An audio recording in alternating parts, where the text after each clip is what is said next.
Hello everyone, and welcome back to Acupuncture is My Life. Now, in today's episode, I'd like to discuss both the functions of the large intestine as well as patterns that accompany the large intestine.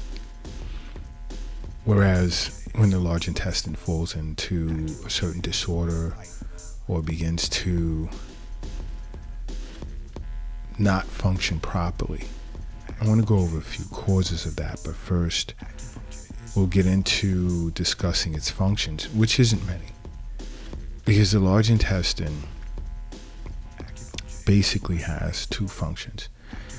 And normally, as an acupuncturist and preparing to discuss the functions of the internal organs, I have to request that my audience temporarily block their understanding of the Western concept of the internal organs completely, because to an acupuncturist, the internal organs function somewhat different than that of the Western concept.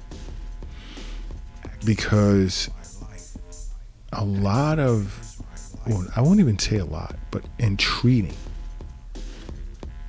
patients and reestablishing homeostasis, to an acupuncturist, the theory of yin and yang serves as the core in their perception of functions of the intestines as well as what can cause disturbance. Okay, because it's all about, once again, balance of yin and yang.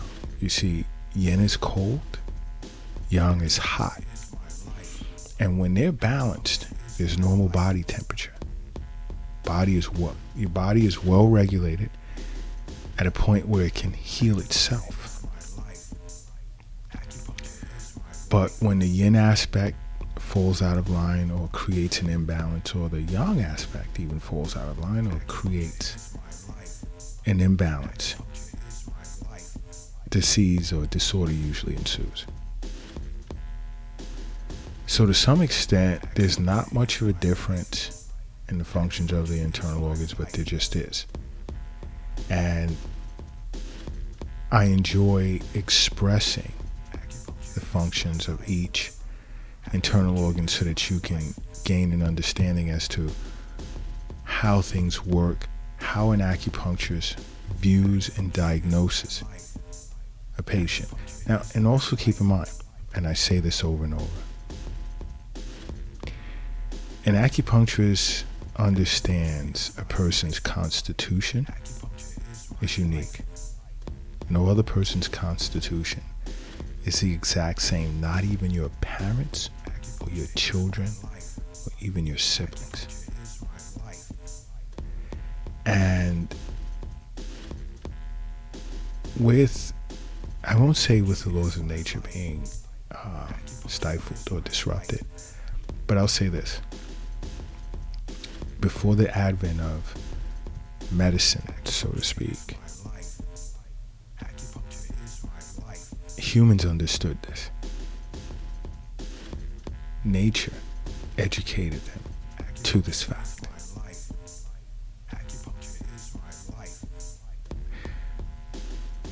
I don't want to stray too much. I want to jump back into the functions and patterns of the large intestine. And I also want you to know the large intestine is a yang aspect of the lung. Okay, so the lung and the large intestine have a relationship, a yin and yang relationship with each other, because the qi from the lung descends to the large intestine in order for the large intestine to perform its functions.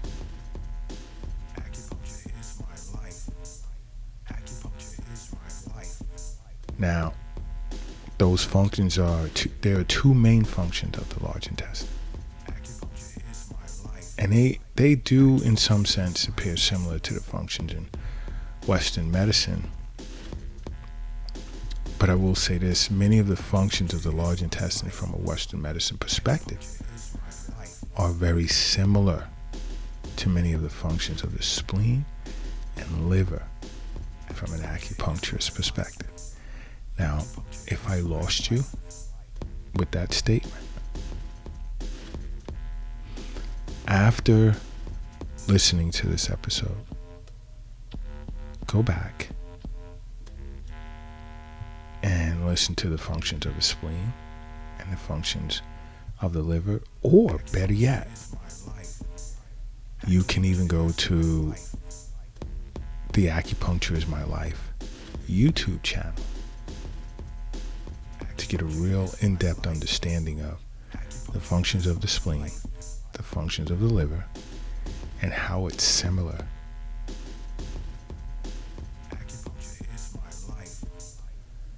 to Western medicine's understanding of the functions of the large intestine. Okay. Now, the two main functions of the large intestine are that it controls both passage and conduction, as well as it transforms stools and reabsorbs fluids. Now, when it comes to controlling passage and conduction, the main direction of chi in the large intestine is down. Because when you're moving your bowels, within that long tube, ultimately, even though there's an ascending colon and a transverse aspect of the large intestine, as well as a descending aspect, from mouth to anus, ultimately, the chi of the large intestine goes down. So any type of stagnation of chi of the large intestine tends to disrupt the downward movement of chi of the large intestine, causing abdominal distension as well as constipation. So when you're constipated,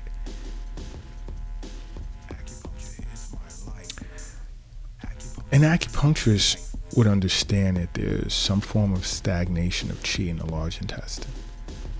It can be liver chi stagnation that's stagnated in the large intestine,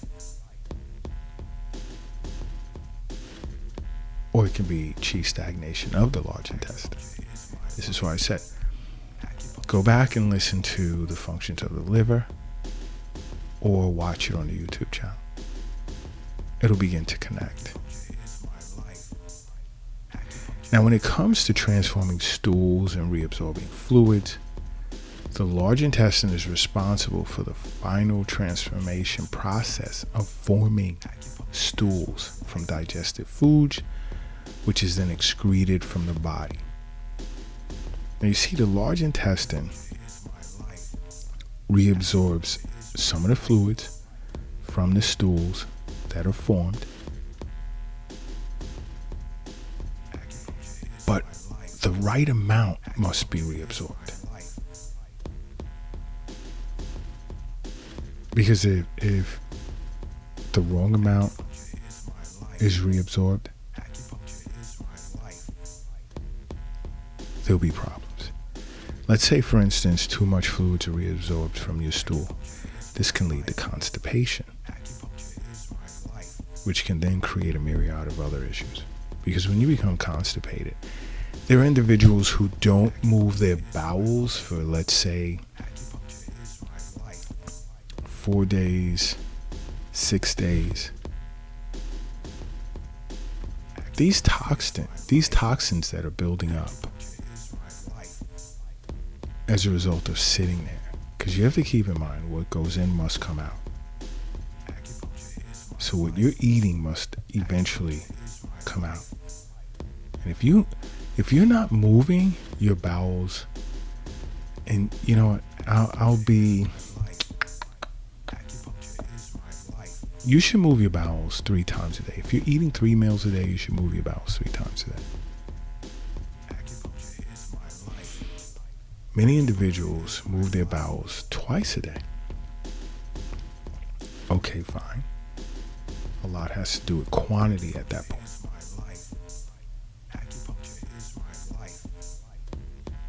Could it be the equivalent of having moved your bowels 3 times? But now, to an acupuncturist, if you're eating 2-3 meals a day and you move your bowels just once, technically you're constipated. And it shocks so many individuals.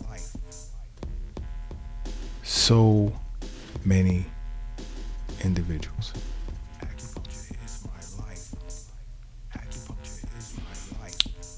And it creates all types of issues because this toxins build up from stagnated feces in the large intestine. And this goes back into a person's blood. And it results in a myriad of disorders.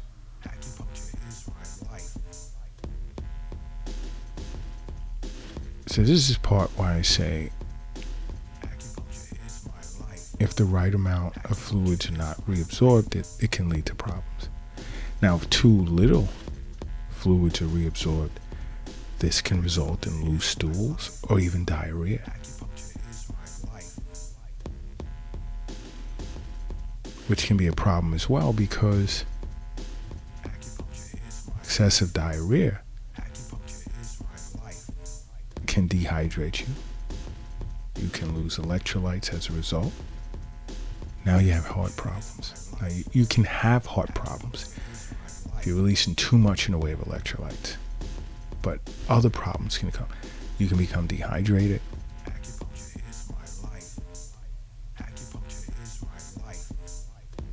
Among other things. So this again is why I say the right amount of fluids have to be absorbed, not too much or not too little.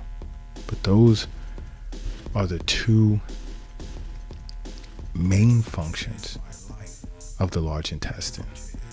It controls passage and conduction, as well as it transforms stools and reabsorbs fluids. Now, any issues, or I can say patterns, but any issues with the large intestine have a lot to do with disruption of bowel movement. Not moving your bowels enough can be bad. Moving your bowels too much in the way of, listen to the connector, in the way of diarrhea can also be bad for you. But what the general causes of problems, or general causes that can create problems with the large intestine, is one is cold. And even cold is an exterior pathogenic factor. It's cold outside, so forth and so on. Like when it's freezing out and you're outside too long, cold can bypass. If your defensive chi is weak,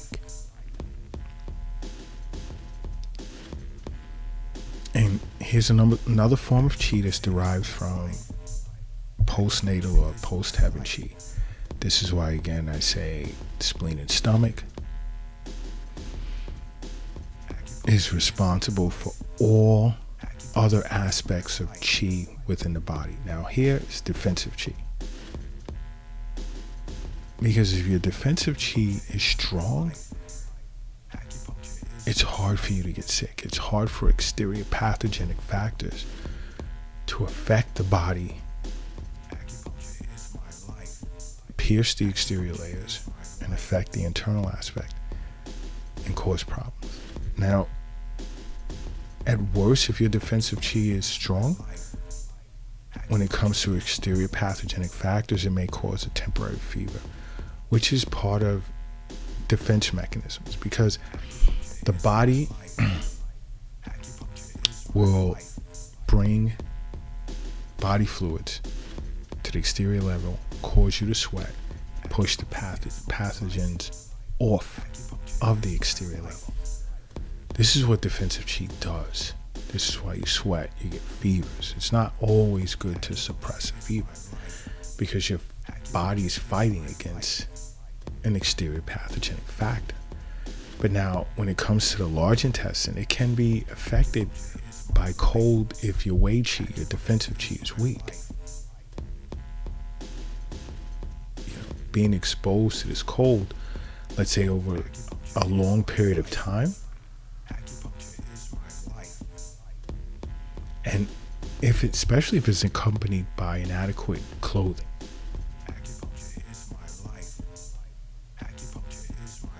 You'll get sick. But it can go directly into the large intestine. Another exterior pathogenic factor that can affect the large intestine directly is cold. Dampness is a combination. As a result of sitting on a cold ground for a long period of time, where it works its way up from the lower burner, because that's where your behind is, your butt, whatever you want to call that, lower chow, to an acupuncturist. It can work its way up and into the large intestine and then cause abdominal pain as well as diarrhea. And there are a lot of cases where lower abdominal pain, and I'm going to emphasize children here too, are usually due to interior cold as a result of being affected by exterior cold. Now, the dampness part, invading the large intestine or affecting the large intestine, can be as a result of wearing inadequate clothing in the cold and damp weather. And again, when a person sits on a damp, or the damp floor, the ground that you're sitting on is damp. Emotions can affect the large intestine as well, because sadness causes chi to become deficient. And when you have deficiency of chi in the lungs, when you have deficiency of chi in the lungs, it in turn affects the large intestine, because as I stated earlier, lung chi goes down to the large intestine to allow for the large intestine to function properly and move excretion or stool through the large intestine to be excreted, to be excreted from the body. Now, worry can affect the large intestine too, because it stagnates chi within the large intestine. Whereas there will be symptoms of, let's say, abdominal distension, pain, constipation. And then when you do move your bowels, it'll be those little bitty pebble-like stools that'll alternate back and forth with diarrhea. Now, anger can affect the large intestine because, anger, frustration, resentment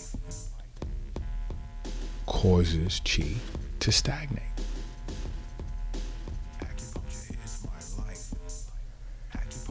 And I'm quite sure you're aware, diet affects the large intestine as well. Except, when you eat too much cold, raw foods, this is another way in which you can experience interior cold that causes diarrhea. Not just being exposed to external factors, such as exterior cold, inadequate clothing to cover and protect you, or sitting on the ground. Cold raw foods can do this too. And this is something to be conscious of for individuals that are heavily into dieting and eating the right foods. There are individuals that love to just juice as meals. or just eat raw vegetables and fruits all day, every day. You have to be careful. Too much of anything is no good. What else affects, and acupuncturist understands that affects the large intestine when it comes to diet, is excessive consumption of greasy foods, because greasy foods gives rise to dampness in the large intestine in the form of damp heat. Ever move your bowels sometimes and there's just this liquid that comes out and it's just hot. It feels hot. That's called damp heat. That's considered to be damp heat. When there's damp heat in the large intestine, there'll be, which is a full pattern.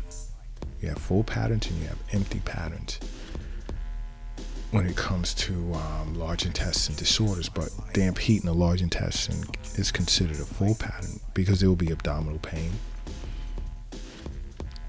that even after a bowel movement, it's still there. There'll still be a sensation of abdominal fullness. There may be some diarrhea, mucus, as well as, in rare cases, blood in your stool. And the odor, it would smell terrible. As well as I just said, burning of the anus. And there'll be this dark, small amount of urine, but it'll be dark yellow, as if it's a sign of dehydration, or it can just be dampness coming out. And there'll be some obstruction in the urethra. Bladder, that's only allowing you to emit dark urine. There'll be fever, and you'll sweat, but it won't reduce the fever. And you'll constantly feel hot and thirsty, but you won't necessarily have a desire to drink liquids. And it'll sort of like be a heaviness feeling of your limbs and your body. It's a sign of damp heat in the large intestine. What can cause that? One, diet. Excessive, like I said, consumption of hot and greasy foods, which tends to lead to the formation of damp heat. But you know what else? Alcohol.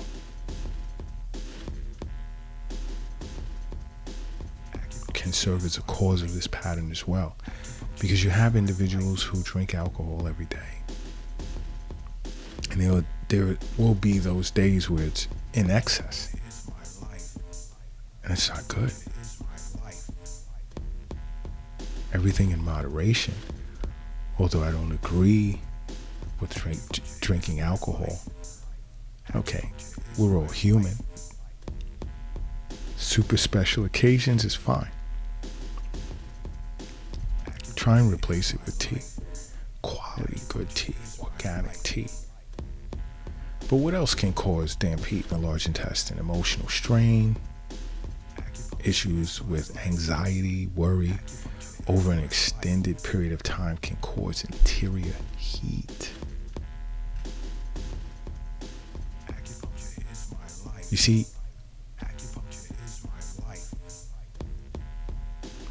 retention of dampness in the large intestine tends to affect the absorbing function of fluids. Remember I said not too much should be absorbed and not too little. And in this case, fluids will not be absorbed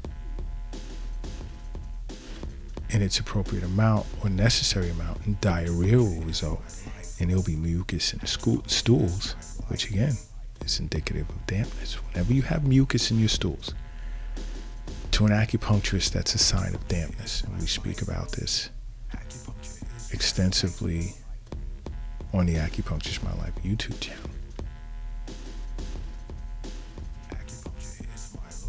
Okay? In cases such as this, I myself, as well as other acupuncturists, will look to clear heat, resolve the dampness to stop the diarrhea. But dampness doesn't have to accompany the heat. You can just have heat in the large intestine where there'll be constipation with dry stools, burning sensation in the mouth. You'll have a dry tongue. And there'll be burning and swelling of the anus as well. Again, this can be caused by an excessive consumption of hot foods. See how diet plays a huge part? Notice how diet is playing a huge part. In the case of just heat, not heat dampness, but heat in the large intestine, an acupuncturist would clear heat in the large intestine and the stomach and promote the production of body fluids. Super important. Super, super important. You can also have heat obstruct in the large intestine. There'll be constipation, burning in the anus, abdominal distension, pain that's worse when you apply pressure to it, fever that increases in the afternoon. Pay attention to that. That's key, because that'll tell you it's heat obstructing the large intestine. And there'll be sweating, a lot of sweating, especially on the limbs. But that usually happens when you're in the middle of a febrile disease. That's when that usually happens. And I'd stated in the beginning, cold can invade the large intestine. It can affect the large intestine, where there'll be sudden cramping, abdominal pain, diarrhea with pain, and a feeling of cold sensation in the abdomen. Again, this can be due to exterior cold affecting the large intestine directly, or if a person is sitting on a cold and wet surface for an extended period of time, or just being exposed to cold weather and you're not wearing enough clothes. There can also be, these are all full patterns. There can also be chi stagnation of the large intestine, where there's abdominal distension and pain. There'll be constipation with those little tiny stools. And a person would be irritable. There'll be aggravation relative to the condition. Again, diet. Diet plays a huge part. Eating processed foods or eating in a hurry. Eating while you're working, eating while you're standing up. These things can lead to chi stagnation of the large intestine. Emotions such as anger can play a part.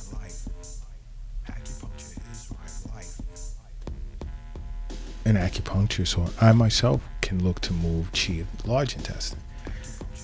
There's also empty patterns such as large intestine, dryness of the large intestine, where there's dry stools that's difficult to discharge. You'll have a dry mouth, dry throat, bad breath, and dizziness.